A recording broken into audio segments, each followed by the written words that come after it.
Welcome to Getting to Know You, a podcast from students on the MA Radio, Audio and Podcasting course at the University of Sunderland. In this short series, you'll be hearing from us all as we get to know each other whilst we get to know the city in which we find ourselves. It's all new for us, and perhaps for you as well, so let's get started. Well, here we are in Roker Park. We've just come through the gates on Roker Park Road. It's a beautiful morning, the sun's shining. We've got Poorty. Good morning. We've got Matt. Morning. And my four-legged friend Sasha. It's beautifully kept. There's no litter, it's really clean, but there's loads of dogs. And we don't know what else we're going to find as we head off on our Roker Park adventure. Everybody's doing it.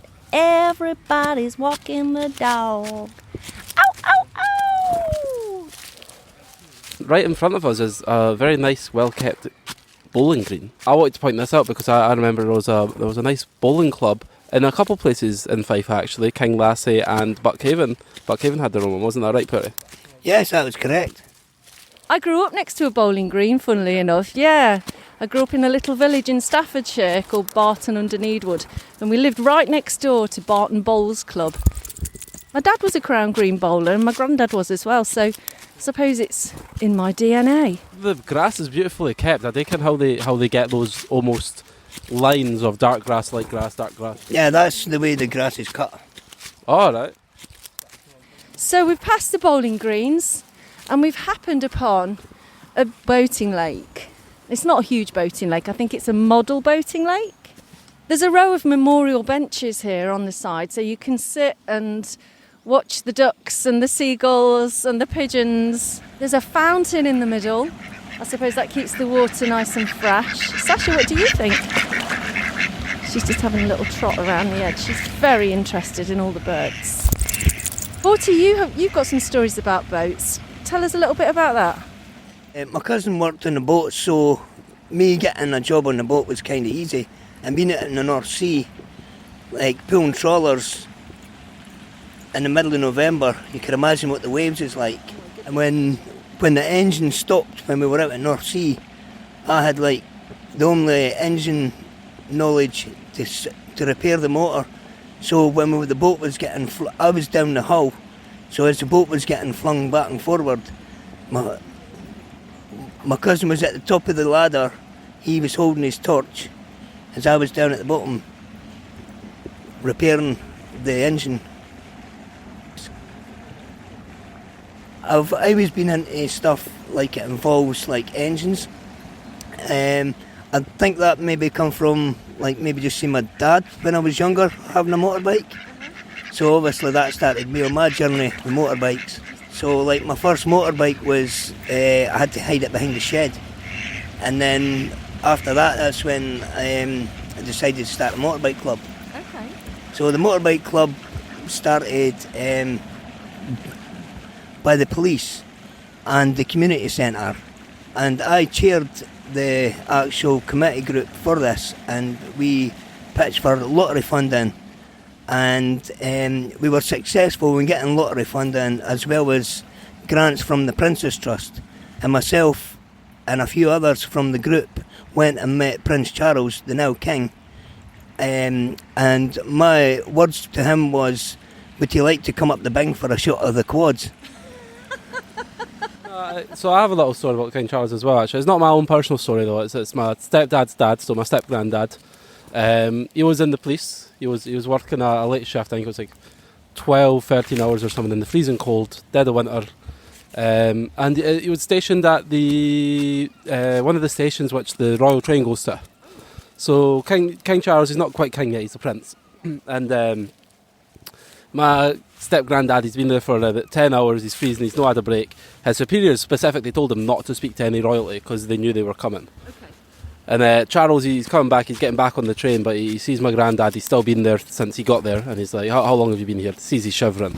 My granddad, completely disobeying his superiors, is like, I've been here 10 hours, no break. And Charles he was like, go on the break.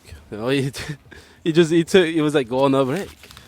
I don't care who your superior is, I'm your prince, go on a break. And he just went on a break because I got to learn about my stepdad's family, and I'm not actually super close to my stepdad. So when I got to meet them and talk to them about all this, it was like, oh wow, that's interesting. And it was nice because I only know my dad's side of the family. I don't even know my mum's side of the family. Okay. I don't talk to my dad much nowadays either.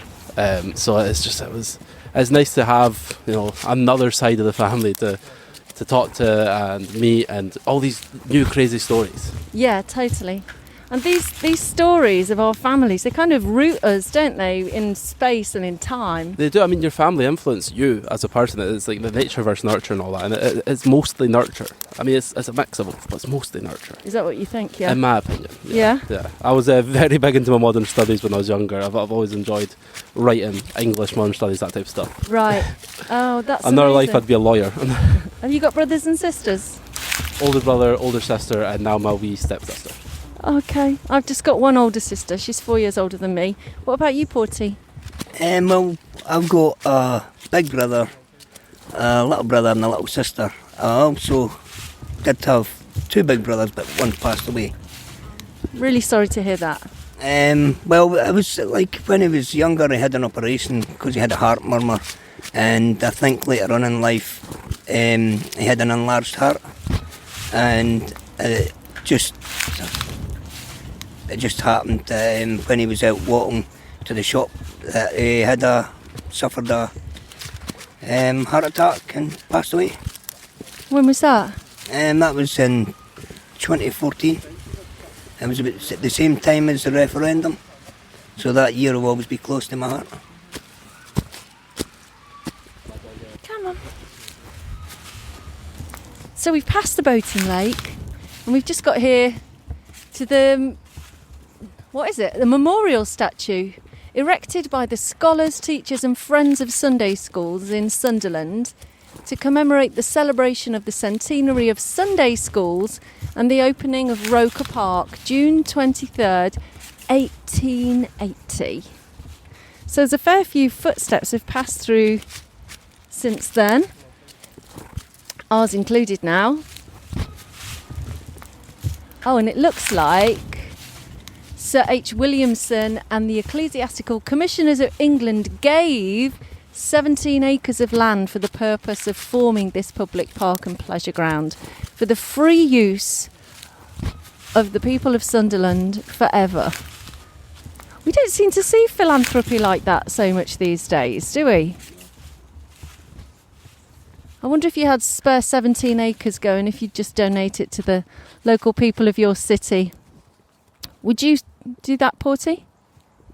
If I had enough money, yes. Land, yeah. So would I.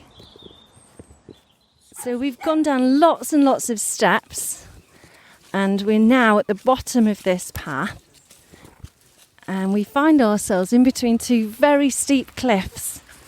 To the left of us there's a waterfall, and just the other side of that, oh, Matt's eyes have lit up. I can see a cafe. I do love a good cafe. It looks like they're currently restocking though. I believe they're closed. Oh. This is what's the name of this cafe again? Always forget. Is it Cafe Ruhr? Uh, Ruhr, it R-U-H-E. It's German Oh, right. Is for it? Do you know? calm. Cam. I used to speak German. I've forgotten most of it. Ich vergesse ganz mein Deutsch. And I could speak some Spanish when I lived in Mexico, but that was 4 years ago since I left, and I've forgotten most of it. But yeah, so Germany's quite special to me. I lived there for about 4 years, and that's where my radio journey started. I moved to Berlin on a whim, went down a hidden path, found myself in Berlin after I graduated from music college, and ended up working for British Forces Broadcasting, BFBS. And then I got divorced and moved to Mexico. I bought a 3-month ticket and ended up staying for 6 years. So I was out of the radio industry, and then I'm a professional singer, and so I was singing rock and blues and all kinds of stuff over in Mexico. But Well, that's where you met Sasha here, isn't it? that's right, yeah. So Sasha's one of 4 doggies that I have. If you love animals and you live in Mexico, you're going to end up with animals. Sasha was a street dog. She followed us home one day.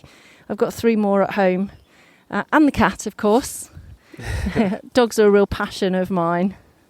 Yeah, do you see the cat acting like a dog sometimes, or? No, never. No. She rules the roost. Actually, I originally studied down in London and I trained as a classical singer, so I was doing opera and classical stuff. So it's been quite varied.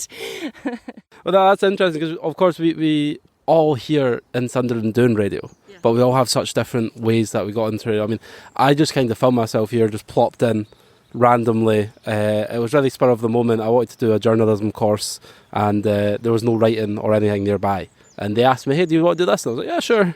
And, 4 years later, here I am doing a Masters in Radio. So how did you start in radio? Well, my journey started over 30 years ago. I was given a vinyl record for my Christmas from my mum.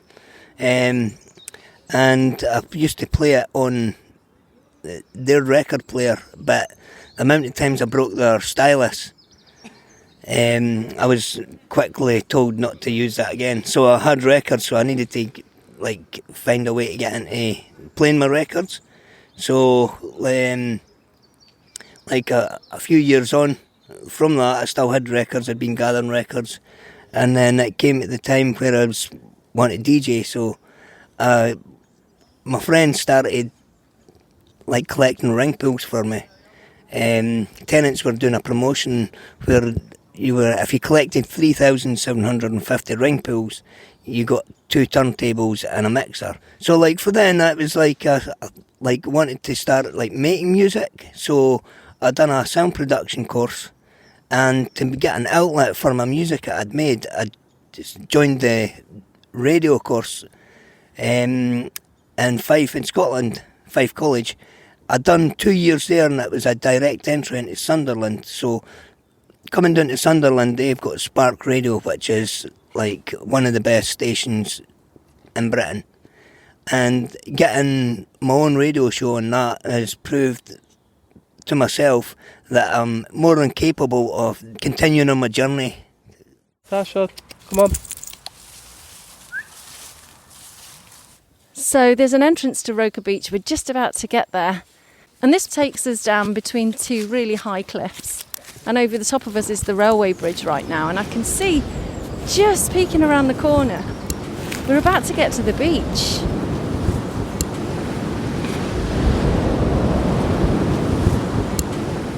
What are you looking forward to most about the next year in Sunderland? I'm going to get some better experience in recording and interview skills. What about you, Matt?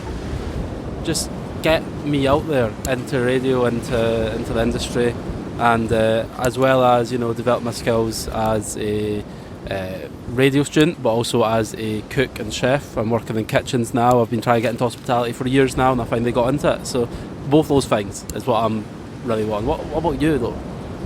I'm looking forward to lots of new adventures, meeting lots of new people, lots of new doggy friends. I don't know, we're going to have to see what the future holds. Come on! So we've reached the end of our journey. We are literally here at Roker Beach. I can see the lighthouse in front of us, and the sea is coming right up to the promenade. So, thoughts, reflections on our walk in the park? Honestly, I've learned a good amount today. And the waves today are outrageous as well, so I'm happy I came out. Thanks for listening to this episode of Getting to Know You. It was produced by Matt, Ynez and Poorty at the University of Sunderland. Our music is from upbeat.io, and you can find more episodes at sparksunderland.com/podcast.